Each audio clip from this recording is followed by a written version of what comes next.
زمر phone کان سے لگائے لاؤنج میں بے چینی سے ٹہل رہی تھی۔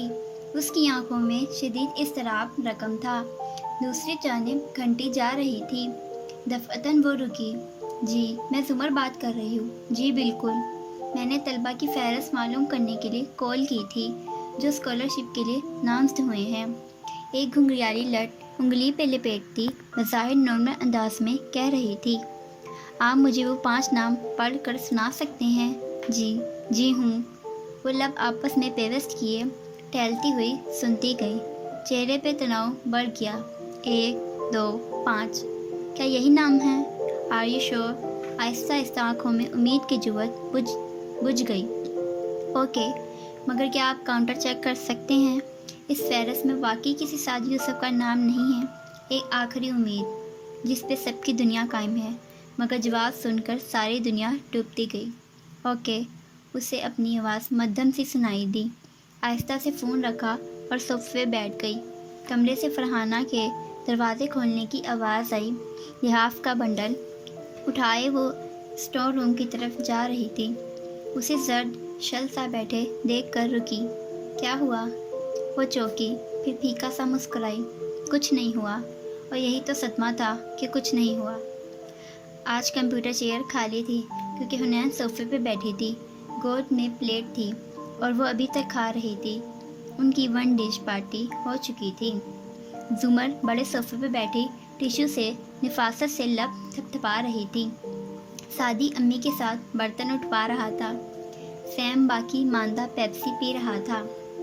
ہاں میں نے پتہ کیا تھا۔ ٹیشو سے ہاتھ صاف کرتے ہوئے زمر نے سعدی کے سوال کا جواب دیا اور پھر اس کی طرف دیکھ کر سکون سے بولی، ناموں کا اعلان ابھی نہیں ہوا، شاید 2-3 دن مزید لگیں۔ اوہ! سعدی کا جوش، امید، سب خوف سب ٹھنڈا ہوا اور وہ آخری پلیٹ ندرت کے ہاتھ میں پکڑی ٹرے میں رکھ کر زمر کے ساتھ صوفے پہ آ بیٹھا۔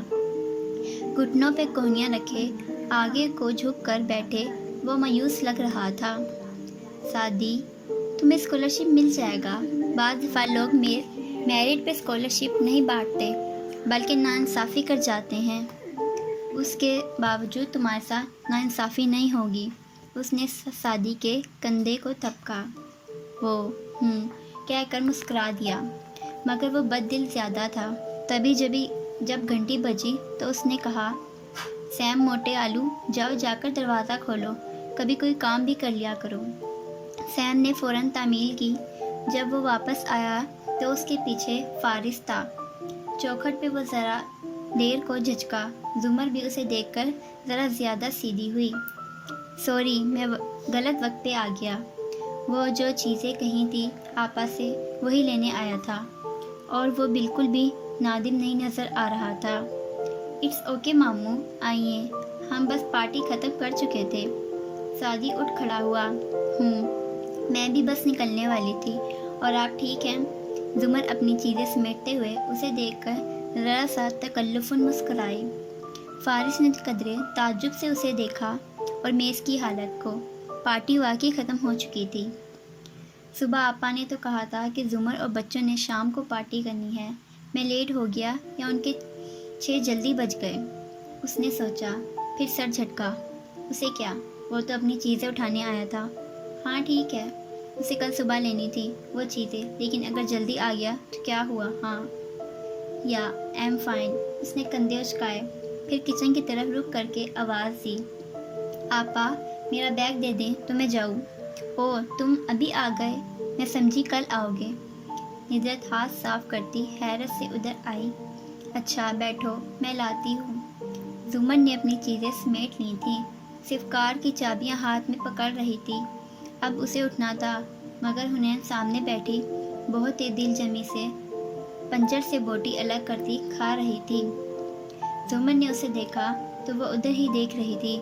گھر کا سب سے پر اعتماد بچہ پھپھو کے دیکھنے پہ شرما جاتا تھا۔ مسکرا کر کھانے لگی۔ زمر بھی مسکرا دی اور فارس کو دیکھا جو ابھی تک کھڑا تھا۔ سعدی نے سنگل صوفے کی طرف اشارہ کیا، بیٹھ جائیں، یہ کاٹتا نہیں ہے۔ مگر وہ نظر انداز کر کے آپا کی طرف بڑھ گیا جو اندر سے اس کا بیگ لا رہی تھیں۔ کیا بس یہی بھی چھپایا ہے سلیم انکل نے؟ اس نے بیگ کو ہاتھوں میں لے کر ٹٹولا، جیسے وزن چیک کیا۔ ہاں، ایک دفعہ دیکھ کر تسلی کر لو، سب کچھ پورا ہے۔ وہ بیٹھ گیا، بیگ کی زپ کھولی، زمر بھی بے احتیاط دیکھنے لگی۔ باقی سب کو شاید پتہ تھا کہ اندر کیا ہے۔ فارس نے ہاتھ ڈال کر بندوق نکالی، لمبی نالی والی اینٹیک گن۔ الٹ پلٹ کر دیکھا، پھر اندر موجود گولیاں چیک کیں۔ سب پورا تھا۔ یہ ہمارے ابو کے ایک دوست تھے، ان کو شکار کا بہت شوق ہے۔ فارس کو ان کی کوئی گن اچھی لگی تو انہوں نے اس کے لیے بھجوا دی، مگر اس کو ضد تھی کہ یہ خریدے گا، تحفہ نہیں لے گا۔ یوں کرتے کرتے ان کو باہر جانا پڑ گیا تو پیمنٹ ملنے کے بعد میری طرف ڈراپ کروا دی۔ ندرت نے زمر کو دیکھتے ہوئے وضاحت دی۔ فارس نے زپ بند کر کے سر اٹھایا تو وہ اسی کو دیکھ رہی تھی۔ آپ کو گنز پسند ہیں؟ تعجب سے اس نے آئی برو اٹھائیں۔ فارس نے 2-3 سیکنڈ اس کی آنکھوں میں دیکھا، پھر آئی برو جھکا کر بولا، بہت زیادہ، کیونکہ گنز انسانوں کو نہیں مارتے، انسان انسانوں کو مارتے ہیں۔ میرا یہ مطلب نہیں تھا۔ اور آپ کی پڑھائی ٹھیک جا رہی ہے؟ اس نے بات بدلی۔ صوفے کے کنارے ٹکی وہ بس جانے کی تیاری میں تھی۔ مگر اسے دیکھتے ہوئے فارس ٹھہرا۔ آپ نے جو پچھلے ہفتے ہینڈ آؤٹ فوٹو کاپی کروا کر کلاس میں دیا تھا، وہ مجھے نہیں ملا۔ مگر وہ تو آپ کے آنے کے بعد دیا گیا تھا۔ شاید ابھی میری کوئی اہمیت نہیں ہے وہاں۔ اس نے شانے اچکا دیے۔ زمر فکر مند ہوئی۔ پھر تو آپ کو وہ تینوں ٹاپک سمجھ میں نہیں آئے ہوں گے۔ سب اوپر سے گزر گیا۔ ہاتھ سے سر کے اوپر اشارہ کیا۔ اگر آپ کے پاس وقت ہو تو؟ جی بالکل، میں کل نہیں پرسوں۔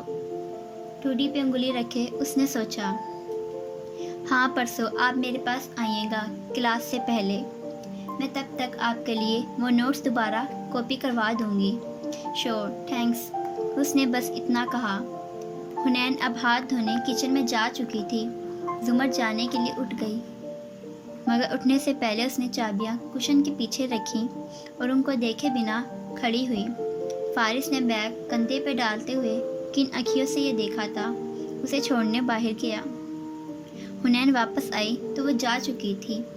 وہ ایک دم کھڑکی کے پاس جا کر کھڑی ہو گئی اور پردہ ہٹا کر باہر دیکھنے لگی۔ فارس پتلیاں سیکٹر کر اب بغور حنین کو دیکھ رہا تھا۔ دفعتاً وہ چہکی، چہرے پہ سارے زمانے کی خوشی در آئی۔ پھپھو پھر بھول گئی اور جلدی سے صوفے تک آئی، اوپر نیچے ہاتھ مارا، کشن پرے کیا۔ یہ رہا چابیوں کا گچھا۔ اس نے فاتحانہ انداز میں وہ اٹھایا اور راہداری کی طرف لپکی۔ فارس کو یہاں تک آوازیں آ رہی تھیں۔ زمر اور سعدی واپس آئے تھے۔ پھپھو چابی بھول گئیں، سعدی نے پکارا۔ حنین ان کو چابی دے رہی تھی۔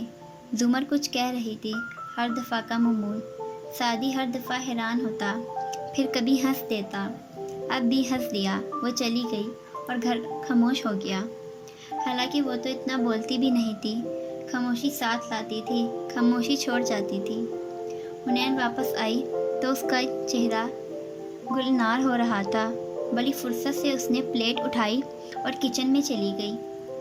کچھ دیر بعد جب فارس ان کو خدا حافظ کہہ کر باہر نکلا تو گاڑی میں بیٹھتے ہی بیگ پچھلی سیٹ پہ پھینکا، ڈیش بورڈ کا کھانا کھولا، ادھر ادھر چیزیں پلٹیں، پھر وہ مل گیا، فوٹو کاپی شدہ نوٹس۔ وہ اسے اٹھائے باہر نکلا، سڑک کنارے ایک کوڑے کے بڑے سے ڈبے کے اوپر کھڑے ہو کر دونوں ہاتھوں سے اسے پکڑتے اس کے 4 ٹکڑے کیے اور اندر پھینک دیا۔ پھر دور آسمان کو دیکھتے ہوئے گہری سانس لی۔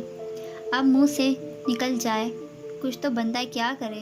شانے اچکا کر وہ واپس ہو لیا۔